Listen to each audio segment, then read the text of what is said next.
Number one అంటారు. అసలైన number one Guru Kashi university.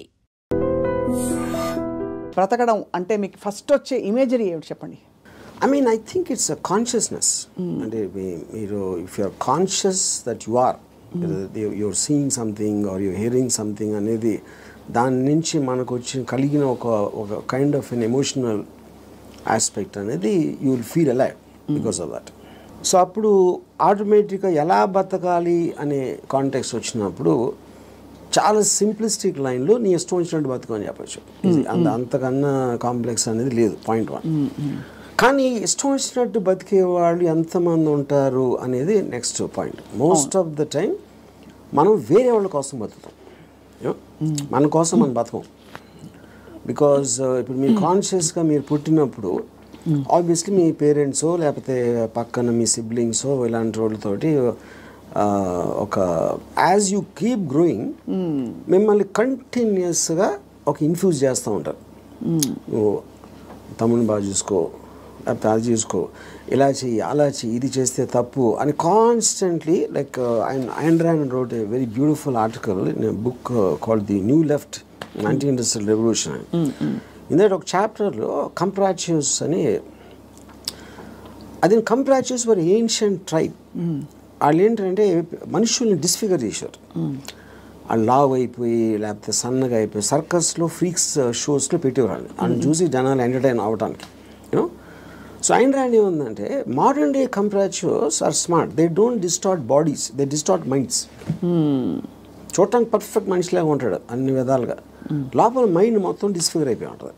ఆ డిస్ఫిగర్మెంట్ ఎక్కడి నుంచి వస్తుంది? సొసైటల్ పర్పసెస్ కోసం మీకు సిన్, పాపం, పుణ్యం, legal, illegal, moral, social acceptance, ఇలాంటి 5-6 బంధాలతోటి మీరు ఇష్టం వచ్చినట్టు బతకకుండా అవతల వాళ్ళకి నచ్చేలా బతకటం అనేది ఒక ప్రోగ్రామ్ చేస్తారు.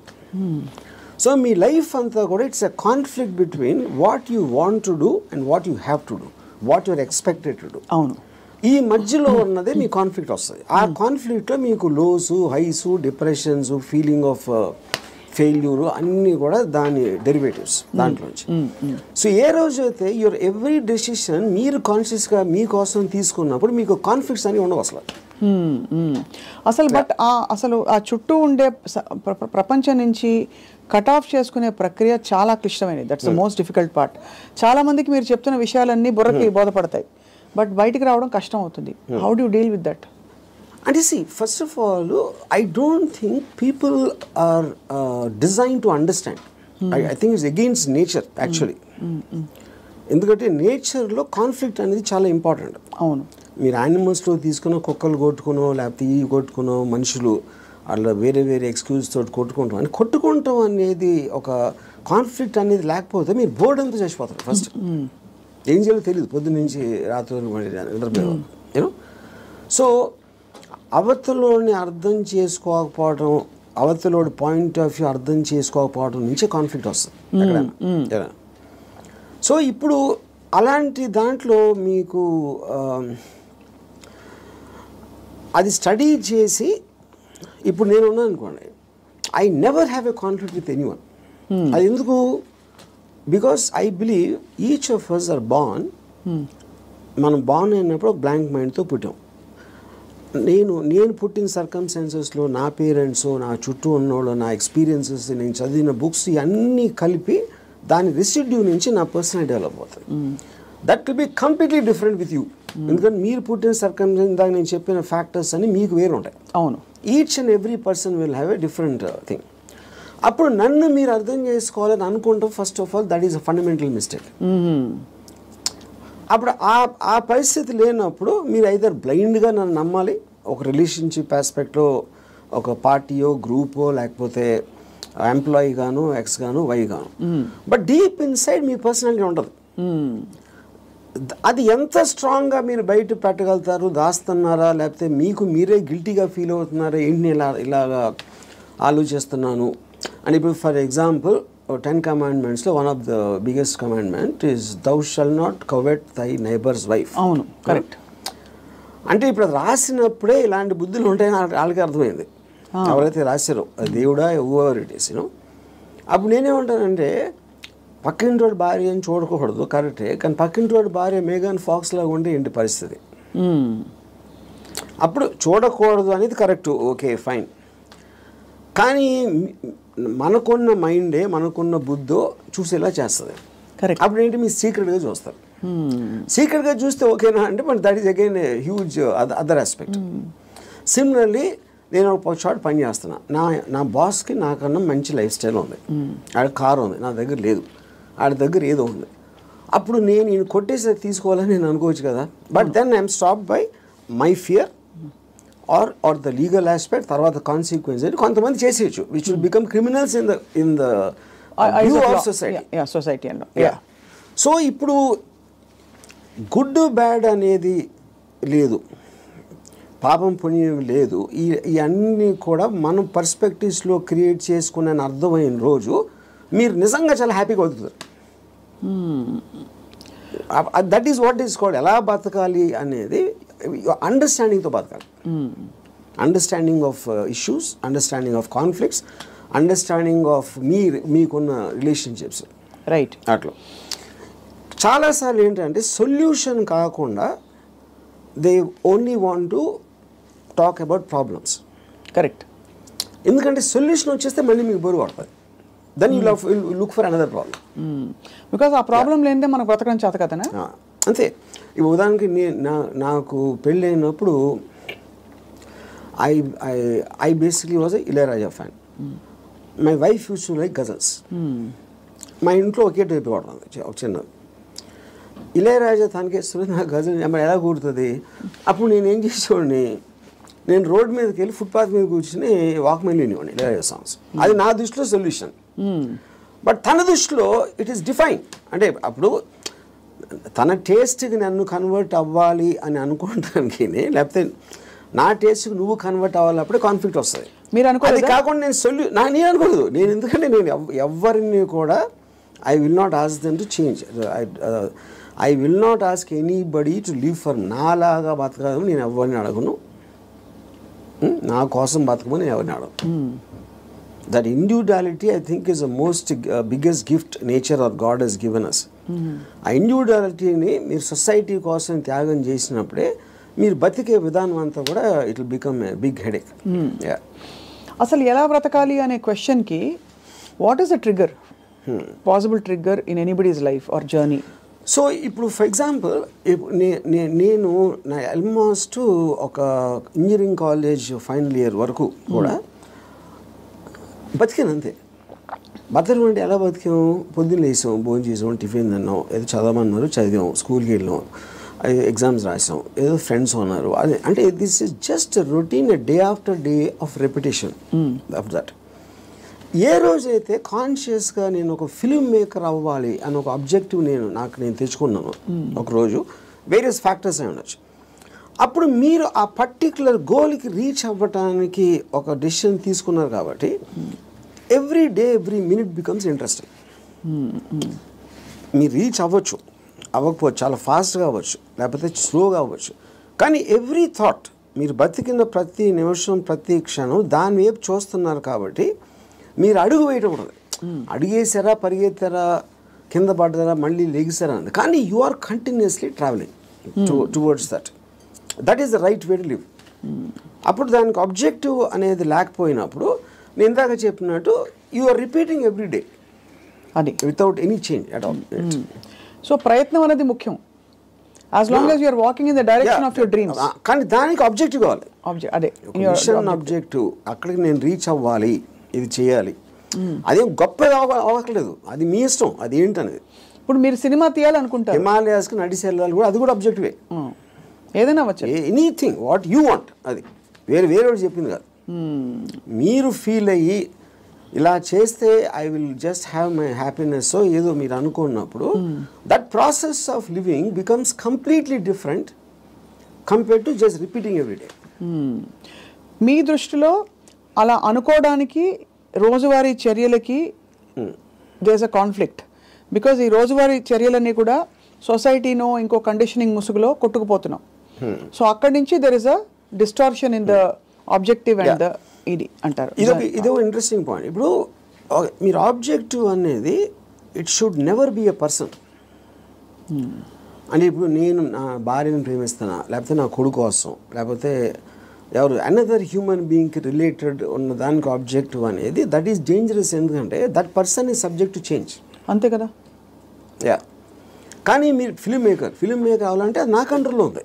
నేను మంచి సినిమా తీయగలుగుతాను, తీయడానికి ఎంత ట్రై చేస్తాను, ఏం చేస్తాను అనేది. What is in your control and only you can fail it, the other person cannot fail you. Yeah, correct. Me effort, me attempt అనేది మీ చేతిలో ఉంటుంది కాబట్టి you will never feel a sense of failure. ఇప్పుడు human రిలేషన్షిప్స్లో మీరు ఒక వ్యక్తిని నమ్ముకుని ఒక భార్యనో భర్తనో లేకపోతే ఒక ఫ్రెండ్నో లేకపోతే ఏదో అలాంటివి చేసినప్పుడు వాళ్ళు సబ్జెక్ట్ టు చేంజ్ కాబట్టి మీ 20 years 30 years జర్నీ తర్వాత one fine day you will be nothing. So అమ్మ కోసం ప్రేమగా పెంచి వాళ్ళని పెద్ద చేసి వాళ్ళకి చదువు చేపించి పెళ్లి చేసి ఫైనల్గా మిమ్మల్ని ఒక తను తాంతాడు. అప్పుడు it means wasting everything because that person change, you did not. Yeah, correct. Yeah, so that cannot be a driving being should never be the objective. Yeah. So what could be an objective then according to you? Like this, see, నాకు చాలా డబ్బులు సంపాదించాను, నేను హిమాలయాలకు నడిచి వెళ్ళిపోతాను, లేకపోతే అసలు ఏ పని చేయను, అది that also can be objective if you are conscious about it. You know, అప్పుడేంటి మీరు నేను అనుకోండి, I look forward to every time I wake up in the morning. I just get a pleasure to see that this is what I can do. This is what I'm supposed to do today. These meetings now one X and Y. Continuous excitement on that. So excitement is the actual point. You know? Right. Excitement is an emotion actually. If you look at it, you know, మీరు ఇప్పుడు అంటే purely happiness, sadness అనేది they're associated with memories. They're about degrees. అది correct. ఒకరోజు సాడ్గా ఉండొచ్చు, ఒకరోజు హ్యాపీగా ఉండొచ్చు, ఒక మూమెంట్ ఇది మారచ్చు. Excitement also can be negative but still it makes you feel alive. Correct. Yeah, because excitement is negative because it is temporary. Yeah, I mean, see, you have taken a decision where there is a certain risk, for example. But still that is exciting. Correct. Me adrenaline rush అయితే వస్తుంది కదా మీకు. So continuous excitement feel అవటం is the best way of living. ఎలా బతకాలంటే ఎక్సైట్మెంట్తో బతకాలి, one single word. అప్పుడు అది మీకు ప్యాషన్ ఇస్తుంది. You might yourself be psyching yourself up, but there is nothing wrong with that. మీరు ఒక దాన్ని ఆస్వాదించాలి అనేది ఆబ్జెక్ట్లో ఉండదు, అది మీరు ఫీల్ అయ్యే దాంట్లో ఉంటుంది. ఇప్పుడు నేను ఇంజనీరింగ్ కాలేజ్లో సినిమాకి వెళ్తే థియేటర్కి ఎంటర్ అయ్యే ముందు నాకు ఎక్సైట్మెంట్ ఫీల్ అవ్వండి. It was almost as strong as sexual excitement. అంటే ఒక ఏదో చూసేస్తున్నాను అక్కడ ఏదో అయిపోతుంది అని ఒక అడ్రినలిన్ రష్ ఉండేది నాకు అసలు. And not only necessary films, it could be anything which excites me on a interesting ఆస్పెక్ట్లో. ఆ ప్లేస్కి వెళ్ళటం, లేకపోతే ఏదో ఒక ట్రావెల్ ఆస్పెక్ట్, ముదుమలై ఫారెస్ట్లో నడిచి వెళ్ళటం, everything I will create. And ఇప్పుడు అబ్జెక్టివ్ కూడా మీకు లాంగ్ టర్మ్ ఉండాల్సిన అవసరం లేదు. Objective can be short term. ఈ మంత్ ఎండ్ లోపల ఇది చేయాలి అంటే ఆ మంత్ అంతా కూడా మీకు ఎక్సైట్మెంట్ ఉంటుంది. Then you can change it to some other objective. Some other objective. So ఈ ప్రాసెస్లో నా లైఫ్ అయ్యే లోపల, నేను చచ్చిపోయే లోపల ఇది చేయాలి అలాంటి ఆబ్జెక్టివ్ అవసరం లేదన్న. ఈ ప్రాసెస్లో పొద్దున్న లేసి ఎక్సర్సైజ్ చేసి రోజుకి 10 push-ups అది ఇంక్రీజ్ చేసి 40 push-ups that also is an objective. చాలా మందికి నాకు ప్రపంచం చూసేయాలి, I want to travel and experience new things అని అవన్నీ ఉంటాయి. కానీ అడ్డొచ్చేవి ఏంటంటే కుటుంబం, భార్యను తీసుకుని వెళ్ళాలి, ఆఫీస్లో బాస్ లీవ్ ఇవ్వడు, చేతిలో డబ్బు లేవు, ఇవన్నీ. So how do you make peace? ఇది పాయింట్. ఇంకొకళ్ళ కోసం బతకటం అనేది that is the first thing nobody should. ఎలా బతకాలి అంటే ఇంకొకళ్ళ కోసం బతకూడదు. ఇందాకేమన్నా నువ్వు ఇష్టం వచ్చినట్టు బతకాలన్నా, ఇంకొకళ్ళ కోసం బతకపోవటం అనేది ఫస్ట్ చేయాల్సిన పని. అది ఎలా బతకాలంటే, అంటే భార్య రాకపోయినా ఎవరైనా సరే, anybody except for you, nobody is important. ఇంకోళ్ళ ఇంపార్టెన్స్ ఏంటంటే మీ హ్యాపీనెస్ని ఇంక్రీజ్ చేస్తాడు. దానికి యాడ్ అయిన వాళ్ళు they're worth it. Any time they subtract it or they create a pressure, they should be out of your life. అది ఎవరు, మీ పిల్లల, భార్య, ఈళ్ళాలి, ఎవరైనా సరే, anybody who comes in between you and your excitement should be mercilessly taken away. చాలామంది ఇప్పుడు కుటుంబ సమేతంగా ఉండే వ్యక్తులందరూ కూడా ఇప్పుడు చూసి మీ మీద దాడికి వస్తారు. రామ్ గోపాల్ వర్మ గారు టెంపరీ ఎక్సైట్మెంట్ కోసం మీరు ఒక వ్యవస్థనే ప్రశ్నిస్తున్నారా అని చెప్పి. అది ఫస్ట్ ఆఫ్ ఆల్ వ్యవస్థ అనేది కరెక్ట్ కాదు. ద పాయింట్ ఇది చాలా మందికి తెలుస్తుంది, వాళ్ళు బయటికి చెప్తారు అంతే. ఇప్పుడు మీకు ఉన్న ప్రాబ్లమ్స్ మనిషికి ఎప్పుడన్నా మీరు చూస్తే అది ప్రాబ్లమ్స్ అన్నీ are related to the people around. ఇప్పుడు నాకు దీంట్లో ఒక ఎగ్జాంపుల్ చెప్తాను. ఇళయరాజా గారు ఒక పర్టికులర్ టైంలో విలేజ్లో ఉండేవారు. అక్కడికి ఆయన చెన్నై వచ్చేమని ఆయన కజిన్ ఎవరు చెప్పారు, చెన్నై ఇక్కడే నేను బతలేవో చెన్నై ఎలా బతుకుతున్నాను అంటే చెన్నైలో కుక్క కూడా బతుకుతుంది చెప్పాడు ఆయన. అది ఇంట్రెస్టింగ్ పాయింట్ ఏంటంటే కుక్క ఎలా బతుకుతుంది అసలు, దానికి మ్యాక్సిమం కావాల్సింది ఫుడ్. అది ఎక్కడో చెత్తకుండిలోనో ఎక్కడో హోటల్ బయట ఎక్కడో చోట ఏదో ఒకటి దొరుకుతుంది. It keeps living. అదే కుక్క ఫ్యామిలీ ఉందనుకోండి, ఆ పిల్లలకి వెళ్ళి పెట్టాలి అది పెట్టాలి అంటే that becomes the pressure point. మీకు ఎప్పుడు రెస్పాన్సిబిలిటీస్ మీరు తీసుకున్నప్పుడు ఉండదు. ఇప్పుడు నీషే ఏమనంటే like a camel is man, he kneels and lets himself be laden with burdens of responsibilities, you know, and then when the going is tough, he says, yeah, life is hard to bear, but all he has to do is to shrug the load off and run. ఇప్పుడు షగ్గింగ్ the load అంటే మనకేంటి, ఎంతసేపు పిల్లల్ని చూసుకోవాలి, తల్లిదండ్రులు చూసుకోవాలి, పక్కన చూసుకోవాలి, వాళ్ళని చూసుకోవాలి, ఈ రెస్పాన్సిబిలిటీస్ అన్నీ పెట్టి అదే మహానుభావుడు అని మీకు ఒక లేబుల్ వేసి పెట్టారు. కాబట్టి మీ మనసులో మీకు ఇష్టం లేకపోయినా అది మీరు చేస్తారు. అది చేసినప్పుడు ఏమవుతుంది, the negative energy will be building inside you, because you're doing what you're suppose to do, not what you want to do. నా భార్యని నేను సినిమాకి తీసుకెళ్ళాలని నాకు అనిపించినప్పటికీ ఉన్న డిఫరెన్స్కి తీసుకెళ్ళకపోతే చంపుతుందిరా బాబు అని చేసుకోవడం అప్పుడేంటి, తన కోసం చేస్తున్నా. Right. I'm hating every moment of that journey to go and sit in the theater, to come outside. But if I want it, I am having pleasure because నా decision నాది కాబట్టి. మరి నీ సుఖమే నేను కోరుతున్నాను కాన్సెప్ట్ ఉంది. Suppose somebody derives real happiness or high in making another person happy, then what do they do?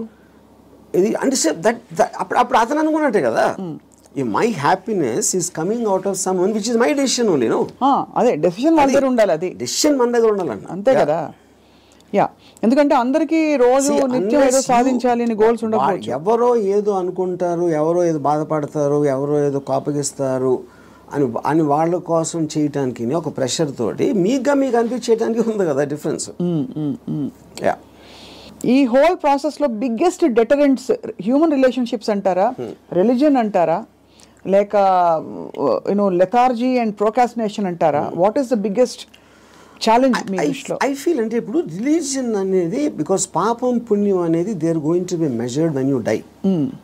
పాపం పుణ్యంకి ఏమి లింక్ చేశారు, స్వర్గం నరకం, యూనో అది ఇప్పుడు నేను పోయినప్పుడు వస్తుంది. అది మాట్లాడతాం కానీ that is not a big thing. What is the biggest thing is the reactions of the people around. ఎందుకంటే మీరు ఇంటరాక్ట్ అయ్యేది మనుషులే కదా. సో వాళ్ళేదో అనేస్తారు, వాళ్ళు ఏదో అనుకుంటారు, అనేసారు అని అంటారు. Constantly it is that pressure people around. అందుకని people around are the biggest problem creators. వాళ్ళని కేర్ చేయని రోజు మీకన్నా హ్యాపీ పర్సన్ ఎవడో ఉన్నాడు. అదేదో ఎలా ఉందంటే, ఇప్పుడు నన్ను ఎవరన్నా చాలా తెలివైన వాడు అన్నాడు, ఇంకోటేమో పెచ్చినా కొడుకు అంటారు. And both of them are correct. ఎందుకంటే వాడి పర్సెప్షన్లో అతనికి ఉన్న నాలెడ్జ్ వాటి నేను సేమ్ పర్సన్, కానీ అతను నన్ను చూసే విధానం ఇందాక నేను చెప్పిన ఎగ్జాంపుల్ లాగా వాడి వరల్డ్లో నేను వేరు. So I will be tolerant to that. ఇప్పుడు ఆడు పొగిడాడు అని నేను, ఎందుకంటే నేనేంటో నాకు తెలుసు. నేను అనుకునే దానికన్నా మీరు ఎక్కువ పొగిడితే మీరు ఫూల్ అనుకుంటాను, అనుకున్న దానికన్నా మీరు తను క్రిటిసైజ్ ఎక్కువ చేసినా ఫూల్ అనుకుంటాను. ఎందుకంటే my measurement is only me, I don't let someone else measure me. Yeah, ఈ కాంటెక్స్లో బిగ్గెస్ట్ డెటరెంట్ ఇస్ అటాచ్మెంట్ అని అనిపిస్తుంది చాలా వరకు. సో మీరు ఫర్ ఎగ్జాంపుల్ మీరు చాలాసార్లు ఓపెన్గా షేర్ చేసుకునేవి, రిలేషన్షిప్స్ నుంచి బయటకు వచ్చినప్పుడు ఇది నాకు this is coming in the way of my happiness and my objective what ever it is అని అనుకున్నప్పుడు దానిలో వచ్చే ఎమోషనల్ టర్మాయిల్ ఎలా డీల్ చేసుకున్నారు? అసలు ఎమోషనల్ టర్మాయిలే ఫీల్ అవ్వలేదా? ఇప్పుడు దీనికి ఒక ఎగ్జాంపుల్ అంటే నిన్నటి వరకు మనిషిని చూశారు, ఒక మనిషి మీతో రోజు భోంచేయడం చేయడం, you're spending time with them. ఇవాళ నుంచి మీరు బ్రేకప్ అయిపోయాక మనిషి ఉండరు మీ లైఫ్లో. How do you visualise that possibility? That is what I'm saying. ఇప్పుడు ఒక ఎగ్జాంపుల్ ఏమి ఇస్తానంటే, ఇప్పుడు I'm very fond of my father. Obviously నేను పుట్టిన తర్వాత స్కూలు గీలు అన్నీ అయిపోయి నేను ఇంజనీరింగ్ వచ్చాను. ఇంజనీరింగ్ కూడా అయిపోయిన తర్వాత అప్పటికి మా ఫాదర్ కొంచెం ఇన్సెక్యూర్, అంటే స్టూడియోలో జాబ్ ఉంటుందా, లేకపోతే కొత్త కొత్త టెక్నాలజీ వచ్చేసింది, సో రిటైర్మెంట్కి ఏం చేయాలి అనుకునే టైంకి ఆయనకి మా అంకుల్ ఎవరో ఒక షాప్ ఇచ్చారు. ఒక ఏదైనా ఈయన జ్యూస్ షాప్ ఏది పెడదామని మా ఫాదర్ ప్లాన్. నేను అదే టైంలో ఒక వీడియో లైబ్రరీ పెడదామని నేను ఒక ఐడియా వేసాను. అది వెళ్ళి మా ఫాదర్ని అడిగా, నా షాప్ నాకేమో వీడియో లైబ్రరీ పెట్టుకుంటాను. మా ఫాదర్ నా దగ్గర ఏమనుకున్నా, తర్వాత మా అంకుల్కో ఎవరికో నేను రిటైర్మెంట్ కోసం ఉంచుకుంటే అది కూడా అడిగేస్తున్నాడు వాడు. ఇది మా అంకుల్ నాకు చెప్పారు. ఇంకా నాకు బార్ కూడా గుర్తుంది, మధు బార్ అని అమీర్పేటలో. అప్పుడు నేను నిజంగా ఎఫెక్ట్ అయ్యాను. ఎందుకంటే ఒకటి మై గిల్ట్ ఆస్పెక్ట్ ఆఫ్ మా ఫాదర్కి ఇస్తే మా అంకులు నేను నా కోసం నాకు ఇచ్చేయమని అడిగేది, ఆ వీడియో లైబ్రరీ బిజినెస్ నడుస్తుందా లేదా ఏంటో తెలీదు. మా ఫాదర్ డెసిషన్ తీసుకుంటే ఆయనది. He's got every right to decide what he wants because that belongs to him, not to me. కానీ నాకు జ్యూస్ పార్లర్ నడవదు, వీడియో లైబ్రరీయే నడుస్తుంది అనేది నా. కానీ మా అంకుల్ చెప్పేటప్పటికి నేను ఆ ఎమోషన్ తోటి మా ఫాదర్కి వెళ్ళి చెప్పేసి, సరే నేను వద్దు నాకు అని నేను చెప్పేద్దాం అనుకున్నాను. నేను నడుస్తూ ఉంటే అమీర్పేట నుంచి పంజాగుట్కి స్లోగా emotions got this by my logic. నా లాజిక్ ఏమైందంటే, నేను ఎంత స్ట్రాంగ్గా నమ్మినప్పుడు at the most video library పెడితే 2-3 months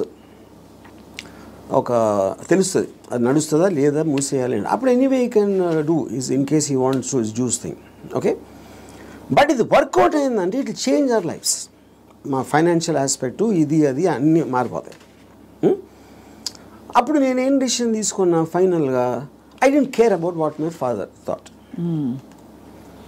ఓకే, సో ఇప్పుడు నేను రూత్లెస్గా అంటే మా నాన్నగారు మనోభావాలను పట్టించుకోకుండా చేశాను అంటే అది నేను ఎవరి కోసం చేశాను? ఆయన కోసం, నా కోసం చేసుకున్నాను. So but because my confidence work out అయితే వాళ్ళు కూడా హ్యాపీగా ఉంటారు. That is the risk you have to take any given time. అవును. అప్పుడు మా ఫాదర్ ఇన్ని సంవత్సరాలు నన్ను పెంచి 20 సంవత్సరాలు నాకు చదువు చెప్పించి అన్నీ నేను తీసుకుని ఆ టైంలో నాన్నగారు అంటే బాధపడతారు అనే దాంట్లో నేను తీసుకుంటే I won't have become anything. Yes, that is selfish, there is no doubt about it. But సెల్ఫిష్నెస్, అప్పుడు నేను ఎందుకు పుట్టాను అసలు? మా ఫాదర్ కోసం పుట్టాను, నా కోసం పుట్టాను. మా ఫాదర్ వాళ్ళ ఫాదర్ కోసం పుట్టారా, ఆయన కోసం పుట్టారు. సో ఆ సెల్ఫ్ ఆస్పెక్ట్ అనేది లేకపోతే అసలు బతకడానికి మీనింగ్ లేదు. సో ఇర్రెస్పెక్టివ్ మీ పేరెంట్సా, మీ పిల్లల, వాళ్ళందరూ కూడా they should become devices for your objectives. దాంట్లో వాళ్ళ సైడ్ ఎఫెక్ట్ వాళ్ళు కూడా పెరగచ్చు, కానీ మీ మెయిన్ ఆబ్జెక్టివ్ మిమ్మల్ని పెంచుకోవడం ఉండాలి. అంటే అందరినీ వాడేసుకోమని చెప్తున్నారా? అంతే, 100%. ద డివైజ్, ఏ జీవి అయినా పుట్టింది ఎకో సిస్టంలో వేరే జీవులను వాడటానికి. సో మనం ఎవరు తప్పు అంటున్నారు? అల్ట్రూయిస్టిక్ ఏజెంట్స్ ఉంటారు కదా, వాళ్ళు చెప్తారు ప్రజల కోసం చేయాలి, ఫ్యామిలీ కోసం చేయాలి, పిల్లల కోసం చేయాలి అనేది కాన్స్టెంట్గా మీకోసం మీరు చేయకుండా చేసినప్పుడు ఇందాక నేను డిస్క్రైబ్ చేసిన అక్కడ రెండు వేరే ఉన్నాయి. ఇంకోళ్ళ కోసం ఏం చేయక్కర్లేదు, బట్ అవతల వాళ్ళని వాడేసుకోవడం అనేది అది ఇంకొక ఎక్స్ట్రీమ్ కదా. చెప్తాను, వాడేసుకొని ఎవరిని వాడుకోం మనం. All the time we're using people are anything we're also being used కదా. ఆఫ్ కోర్స్, అదే కదా నేను చెప్పేది. దాంట్లో మీకు ఎవరు ఎక్కువ ఎవరు తక్కువ అని ఉంటుంది. ఇప్పుడు నేను సపోజ్ మా ఇంట్లో పనుడు ఉన్నాడు, ఆడు మనిషి కదా, ఆడికి సేమ్ థింగ్ ఉంది, వాడు ఫైనాన్షియల్గా నాకన్నా తక్కువ, అందుకని నా దగ్గర పని చేస్తున్నాడు అని నేను నన్ను వాడుకున్నట్టే కదా ఆడుకున్న పొజిషన్ చూసి. అలాగే నేను ఇంకోళ్ళు ఎవరి దగ్గర పని చేస్తున్నాను. సో ఇప్పుడు పులి జింకని తింటుంది, జింక గడ్డి తింటుంది. So that is order of nature of differences in your things which is a natural thing in terms of that. So దానికి మీరు అది ఆర్డర్ ఆఫ్ నేచర్లో తీసుకోకుండా దానికి ఎగెన్స్ట్గా వెళ్ళి వాళ్ళకి సేవ చేయాలి అంటే అది అది కానీ మీరు అనేది పులినెస్ జింకనెస్ అనేది మనం కల్టివేట్ చేసుకునే దాన్ని బట్టి మనం మారుతాం పెరుగుతామని అంతేనా? ఇప్పుడు పులి జింకను చూసినప్పుడు తిండి చూస్తుంది, జింకను చూడట్ల.